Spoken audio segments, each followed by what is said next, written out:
இதயம் கனிந்த பணிவான வணக்கம் நண்பர்களே. பகவத்கீதையை சிம்பிளாக எளிமையாக புரிஞ்சுக்க குருவருளும் இறையருளும் துணை நிற்கட்டும் என வேண்டி இந்த பதிவை துவங்குவோம். இந்த பதிவில் நம்ம அத்தியாயம் 8 அக்ஷர பிரம்ம யோகம் அப்படிங்கிற அத்தியாயத்தை தொடங்குகிறோம். அதில் வர்ற 4 ஸ்லோகங்களை பார்க்க போகிறோம். முதல் 2 ஸ்லோகங்கள் அர்ஜுனன் கேட்குற கேள்வி, அதை நம்ம விளக்கத்தில் பார்ப்போம். இப்போ ஸ்லோகம் 3. ஸ்ரீ பகவானுவாச்ச அக்ஷரம் பிரம்ம பரமம் ஸ்வபாவோத்யாத்மமுச்யதே பூதபாவோத்பவகரோ விசர்க கர்ம சஞ்சித. இதோட அர்த்தம், இதயத்தினுள் உறையும் இருப்பே பரபிரம்மன். அது உணர்வு மயமானது மற்றும் அழிவற்றது. தனிப்பட்ட உணர்வுடன் தன்னை ஒன்றிணைத்து கொள்ளும் சூட்சும உடலும் காரண உடலும் அத்தியாத்மா எனப்படும். அறியாமையிலிருந்து தோன்றி உயிரினங்களின் தோற்றத்துக்கு காரணமாக அமையும் அந்த வெளிப்பாடே உலகம் என்றும் கர்மா என்றும் அழைக்கப்படுகிறது. அடுத்து ஸ்லோகம் 4.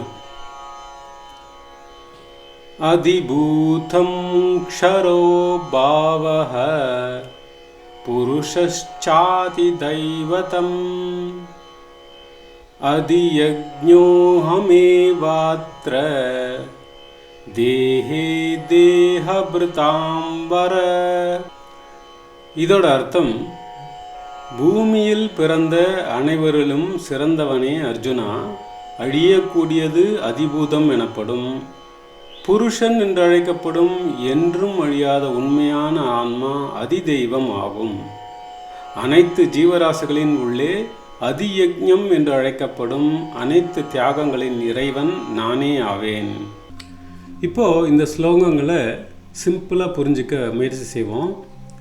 போன 7வது அத்தியாயத்தோட கடைசி ஸ்லோகத்தில் பகவான் கிருஷ்ணர் சில முக்கியமான வார்த்தைகளை இன்ட்ரடியூஸ் பண்ணார்.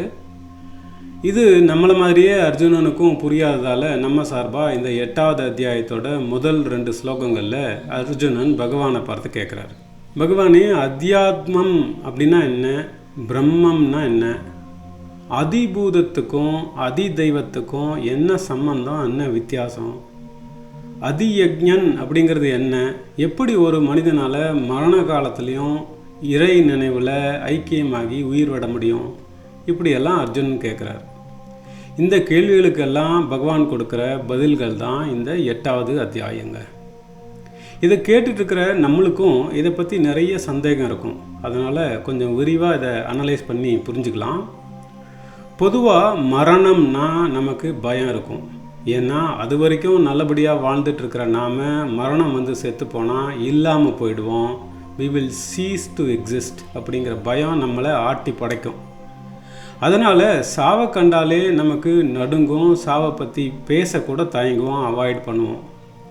இப்போது இந்த மரணத்தை பற்றி கொஞ்சம் அலசுவோம். மரணம் சாவு வரும்போது என்ன ஆகுது, ஒருத்தர் செத்து போனால் அவர் உயிர் பிரிஞ்சு அது வரைக்கும் இயங்கிக்கிட்டு இருந்த அவரோட உடல் எல்லா விதமான பாடி ஃபங்க்ஷன்ஸும் ஸ்டாப் ஆகி உடல் செயலிழந்து போகுது. இதைத்தான் நாம் சாவு மரணம்னு சொல்கிறோம். உடல் செயலிழக்கிற அந்த மரண நேரம் நம்ம கண்ட்ரோலில் இல்லாததால் நமக்கு மரணத்தின் மீது ஒரு பயம் இருக்குங்க. இப்போது இதையே நாம் கான்ஷியஸாக பண்ணும்போது நமக்கு ஒரு அனுபவம் கிடைக்கும். அது எப்படி கான்ஷியஸாக வாலண்டியராக மரண அனுபவம் பெற முடியும்னு கேட்டால், இது ஒரு யோக முறைங்க. சவாசனம் அப்படிங்கிற யோகா ப்ராக்டிஸில் இதைத்தான் பழகிறோம், இதைத்தான் அனுபவிக்கிறோம். மெடிடேஷன் தியான பயிற்சி முறையிலையும் இதுக்கு ஒரு படி மேலே போய் சமாதி நிலையை அனுபவிக்கிறோம். அதனால் இந்த யோக பயிற்சி தியான பயிற்சி நாம் தினமும் பண்ணி பழகும்போது நம்ம உடலை தாண்டி மனசை தாண்டி ஒரு அமைதி நிலையை நாம் அனுபவிக்க முடியுங்க. இது ஒரு சினிமா காமெடி சீனில் வர்ற மாதிரி டெய்லி செத்து விளையாடலாமா அப்படின்னு கேட்குற மாதிரி நிஜமாகவே நாம் உடலை தாண்டிய மரணத்தை ஒத்த அனுபவம் நமக்கு கிடைக்குதுங்க. அதனால் மரண காலத்தை நம்மளால் கணிக்க முடிஞ்சு உடலை விட்டு உயிர் பிரியும் நேரத்தை சந்தோஷமாக எதிர்பார்த்து காத்திருந்து ப்ரிப்பேர்டாக இறைவன் மேலே தியானம் பண்ணிக்கிட்டே இறந்து போனால் அது எவ்வளவு பெரிய பாக்கியம். இப்படி நிறைய மகான்கள் அவங்களோட உடலை பிரியும் நேரத்தை கணித்து அதுக்கு ப்ரிப்பேர்டாக இருந்து மகா சமாதி அடைஞ்சிருக்காங்க. இதுக்கு மிகச்சிறந்த உதாரணம் மகான் ஸ்ரீ ராகவேந்திர சுவாமிகள் அவர்கள். அவரோட சிஷ்யர்கள் எல்லாம் அவர் ஜீவ சமாதி அடையிற தருணத்தை கொண்டாடினாங்க. அவர் உடல் மேலே பிருந்தாவனம் கட்டி வச்சுருக்காங்க. இது ஒரு சாதாரண தொண்டனுக்கு கூட கிடைக்கும் அப்படிங்கிறது நம்ம மகான் ரமண மகரிஷியோட தொண்டர் நடேச ஐயர் அப்படிங்கிறவரோட வாழ்க்கையில் நம்ம புரிஞ்சுக்கிறோம். இப்படி தான் நடேச ஐயர் தன்னோட கடைசி நாட்களில் தான் இன்னும் 15 நாளில் சாக போகிறதா அனௌன்ஸ் பண்ணிவிட்டு டெய்லி கவுண்டவுன் வச்சுக்கிட்டு 15வது நாள், 14வது நாள், 13வது நாள்னு சொல்லி கடைசி நேரத்தில் குரு ரமண மகரிஷி அவருக்கு காட்சி கிடைக்க சந்தோஷமாக சொன்ன மாதிரியே 15வது நாள் உயிரை விட்டார். சரிங்க, இப்போது இந்த முதல் 4 ஸ்லோகங்களில் வர்ற முக்கிய வார்த்தைகளுக்கு உண்டான அர்த்தத்தை பார்ப்போம். அதிபூதம் அப்படின்னா it is pertaining to elements, பஞ்சபூதங்களாலான உடல் மற்றும் அனைத்து உலக பொருட்கள். The material world made of 5 elements. அதிபூதாங்கிறது அழியக்கூடியது. It is perishable, inert universe. க்ஷரஹ அப்படின்னா பெரிஷபிள், பாவக அப்படின்னா நேச்சர், அதாவது அழியக்கூடிய தன்மை, பெரிஷபிள் நேச்சர். தொடர்ந்து மாறி வரும் உடல் வெளிப்பாடு, மியூட்டபிள் அண்டர் மியூட்டேஷன் சைக்கிள். அத்தியாத்மா அப்படின்னா ஒருவரின் சுயமே, ஆத்மாவே அத்தியாத்மா என்று அழைக்கப்படுகிறது. அக்ஷரம் அப்படிங்கிறது க்ஷரம் அப்படிங்கிறதுக்கு ஆப்போசிட். க்ஷரம்னா அழியக்கூடியது, அக்ஷரம்னா என்றும் அழியாதது, இம்மியூட்டபிள், மாறவே மாறாதது, நித்திய நிரந்தரமானதுன்னு அர்த்தம். The akshara is that which cannot be destroyed and forms the totality of all individual selves. அதிதெய்வம்னா கடவுளின் உலகளாவிய வடிவம் அதிதெய்வம் என்று அழைக்கப்படுகிறது. அதிதெய்வா is the Hiranyagarbha who blesses all the organs of all beings. அதியஜ்ஞம் அப்படின்னா it is pertaining to sacrifice. ஒவ்வொரு உயிரினத்தின் இதயத்தில் வசிக்கும் நான் அதியஜ்ஞன் என்று அழைக்கப்படுகிறேன் அப்படிங்கிறார். அதாவது அனைத்து தியாகங்களின் இறைவன் நானே அப்படிங்கிறார். அதியஜ்ஞா is the Lord as the presiding deity of all the actions of the individuals. Brahma அப்படின்னா பிரம்மன், பரபிரம்மன். பரமம் அப்படின்னா சுப்ரீம். ஸோ பிரம்ம பரமம் அப்படின்னு சொல்லப்படுறது சுப்ரீம் பிரம்மன், அதாவது பரபிரம்மன், அழியாத உன்னதமான பரம்பொருள், பரமாத்மா, பரபிரம்மம். நம்ம உடல் பஞ்சபூதங்களான பூமி, நீர், நெருப்பு, வாயு, ஆகாயம் அப்படிங்கிற 5 எலிமெண்ட்ஸ்னால ஆனதுங்க. இது அழியக்கூடியது. The existence of our body and this world is temporary. ஒரு நாள் எல்லாமே அழிஞ்சு போகும். இதைத்தான் பகவான் இந்த 3வது 4வது ஸ்லோகத்தில் சொல்கிறார். அதாவது பஞ்சபூதங்களால் ஆன நம்ம உடல் முதல் இந்த உலக பொருட்கள், இந்த உலகம், பிரபஞ்சம் எல்லாமே அழியக்கூடியது. இந்த பிளானட்ஸ் எல்லாம் கூட பிறந்து இறந்து போகுதுங்க. ஒரு பிளானட் இப்போ இருக்கும், ஒரு பிளானட் கொஞ்சம் நாளில் காணாமல் போகும், அழிஞ்சு போகும்.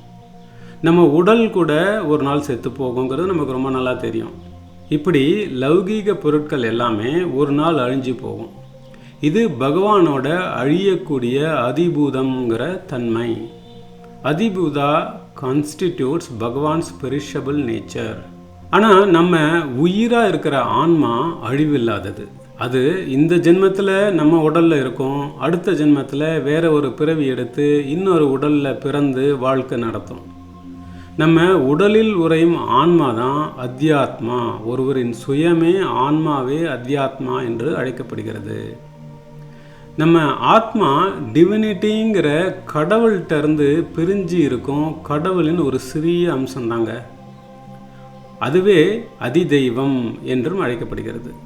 அதிதெய்வா is the indweller or the essence. The Purusha or the soul is the Adhidaiva. ஒரு நாள் நம்ம ஆத்மா இறைவனிடம் போய் ஐக்கியமாகி ஒன்றிணைந்து கம்ப்ளீட் ஒன்னஸ் வித் காடு அடையும். அப்படி ஐக்கியமாகும்போது நமக்கு புரிய வர்றது என்னன்னா, இங்கே இருக்கிறது கடவுள் மட்டும்தான், வேற எதுவுமே இல்லை. இறைவன் எங்கும் எதிலும் எல்லாத்துலேயும் எப்போதும் நிறைந்து இருக்கிறார். I alone exist as Adhiyajna here அப்படிங்கிறார் பகவான்.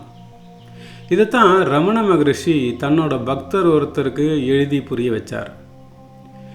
ஏகம் அக்ஷரம் ஹ்ருதி நிரந்தரம் பாசதே ஸ்வயம் லிக்யதே கதம். அதாவது இங்கு இருப்பது ஏகம் அப்படிங்கிற ஒன்றே ஒன்று தான்.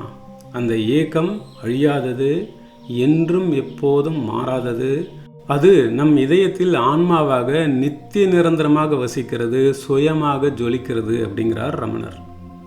ஸோ நாம் செய்ய வேண்டியதெல்லாம் க்ஷரம் அப்படிங்கிற அழியக்கூடிய இந்த உடலின் மீது உண்டான மோகத்தை விட்டுட்டு நம்ம இதயத்தில் உறையும் ஆன்மா அத்தியாத்மா மீது கவனத்தை திசை திருப்பி ரெகுலராக தியானம் பண்ணி பழகினா அந்த ஆன்மாவோட உண்மை ஸ்வரூபம் அதிதெய்வம் தெரிய வர ஆன்மீகத்தில் முன்னேறி அக்ஷரமாக என்றுமே அழியாத எல்லாத்துலேயும் நித்திய நிரந்தரமாக இருக்கிற அந்த பகவானை அதியக்ஞனா நம்ம இதயத்தில் உணர முடியுங்க.